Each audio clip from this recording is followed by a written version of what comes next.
Oke, shalom untuk kita semuanya.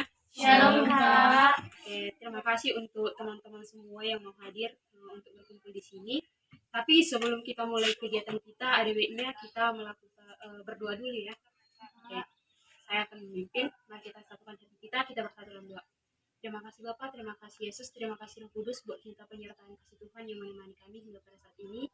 Kami dapat berkumpul di tempat ini. Tuhan, kami akan melakukan kegiatan kami. Tuhanlah yang selalu menyertai kami. Hanya di dalam dan melalui anak-Mu Tuhan Yesus Kristus kami berdoa dan mengucap syukur. Terima kasih Tuhan, amin. Oke, kira-kira dari teman-teman semua ada yang tahu nggak kita berkumpul di sini mau ngapain? Jadi di sini saya mengumpulkan kalian, kita akan melakukan kegiatan bimbingan konseling kelompok. Ada yang tahu apa itu bimbingan konseling kelompok? Oke, saya akan jelaskan apa itu bimbingan konseling kelompok. Jadi bimbingan konseling kelompok ini adalah suatu layanan bimbingan yang dilaksanakan dalam suatu kelompok dengan memanfaatkan dinamika kelompok sehingga anggota dalam kelompok ini dapat mengembangkan potensi diri sekaligus memperoleh manfaat dari pembahasan topik masalah yang akan kita bicarakan dalam bimbingan konseling kelompok ini. Bantuan yang diberikan oleh konselor kepada sekumpulan orang supaya individu dalam kelompok ini dapat memahami dirinya sehingga dapat sanggup mengarahkan dirinya dapat bertindak secara wajar sesuai dengan tuntutan dan keadaan lingkungan dan kehidupan pada umumnya. Dari kalian teman-teman semua, apakah semua sudah saling mengenal? Sudah. Oke. Tapi untuk lebih mengenal lagi, ada baiknya kita perkenalan satu sama lain ya. Saya perkenalkan diri saya terlebih dahulu. Nama saya Susiwati Silitonga. Untuk perkenalan dari teman-teman semua, silakan sebut nama dan berasal dari prodi mana. Perkenalkan, nama saya Lidia Judin dari Prodi PAK. Perkenalkan, nama saya Elsa Kristis Mamora, saya dari Prodi Pendidikan Agama Kristen. Perkenalkan, nama saya Dea Angel dari Prodi Manajemen Pendidikan Kristen. Perkenalkan, nama saya Tina Marpaung dari Prodi PAK. Perkenalkan, nama saya Cindi Hasibuan, saya dari Prodi PAK. Baik, terima kasih atas perkenalannya. Saya harap saling mengenal dan solid satu sama lain. Dalam bimbingan konseling ini, saya harap teman-teman jika ada yang ingin mengemukakan pendapat atau ide, silakan tunjuk tangannya. Jadi dalam bimbingan konseling kelompok ini kita terdapat asas-asas. Yang pertama yaitu asas keterbukaan, yang kedua yaitu asas kerahasiaan, yang ketiga yaitu asas kemandirian, yang keempat yaitu asas kenormatifan, yang kelima yaitu asas kesukarelaan. Kita kan sudah tahu tadi apa itu bimbingan konseling kelompok. Jadi bimbingan konseling kelompok ini di mana kita meningkatkan mutu kerjasama dalam kelompok guna aneka tujuan yang bermakna bagi partisipan dan meningkatkan minat dan bakat anggota yang ada dalam kelompok ini.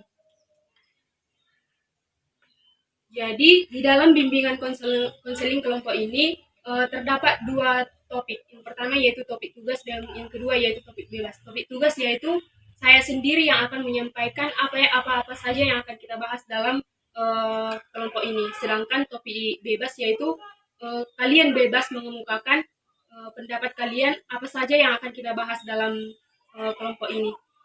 Kira-kira dari teman-teman semua memilih topik tugas atau topik bebas? Bebas kan? Topik bebas ya. Ini kan saya sudah menyampaikan ada asas-asas yang terdapat dalam bimbingan konseling kelompok ini. Pertama yaitu asas keterbukaan. Asas keterbukaan yaitu ketika kalian ingin kalian mengemukakan pendapat, ide atau saran yang akan kalian sampaikan dalam kelompok ini. Yang kedua yaitu asas kerahasiaan. Ketika kalian mengemukakan ide, pendapat atau saran kalian yang ada dalam kelompok ini, kalian harus mampu merahasiakan apa-apa saja yang kalian sampaikan dalam kelompok ini sehingga orang-orang tidak perlu tahu di luar anggota kelompok ini. Yang ketiga yaitu asas kemandirian. Asas kemandirian yaitu kalian diharapkan menjadi individu yang mandiri dengan ciri-ciri mengenal dan menerima diri sendiri dan lingkungan maupun mengambil keputusan dan mengarahkan diri sendiri. Yang keempat yaitu asas kenormatifan, yaitu di mana usaha bimbingan konseling tidak boleh bertentangan dari norma-norma yang berlaku dalam masyarakat. Yang kelima yaitu asas kesukarelaan. Asas ini berarti kita mampu mengkehendaki adanya kesukaan dan kerelaan untuk mengikuti atau menjalani kegiatan bimbingan konseling kelompok ini. Teman-teman semua tadi kan sudah memilih apa topik yang akan kita bahas, yaitu mengenai topik bebas. Ada yang mau mengemukakan apa yang akan kita bahas?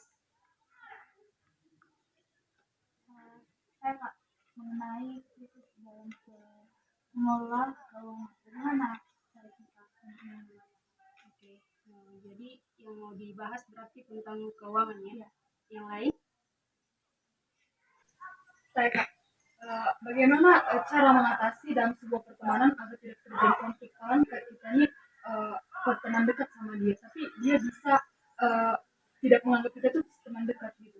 Itu yang saya alami pada saat ini. Jadi untuk pertemuan berikutnya saran bagaimana dan apa yang saya lakukan untuk selanjutnya.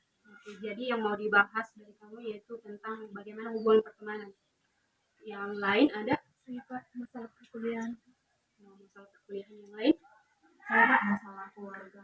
Masalah keluarga. Tentang masalah keluarga. Oke. Teman-teman semua sudah menyebutkan apa-apa saja masalah yang akan kita bahas dalam bimbingan konseling kelompok ini. Jadi saya mau menanya teman-teman semua, apakah kalian siap dalam mengikuti bimbingan konseling kelompok ini? Siap, Kak. Oke, kalau sudah siap, saya mau kalian berjanji untuk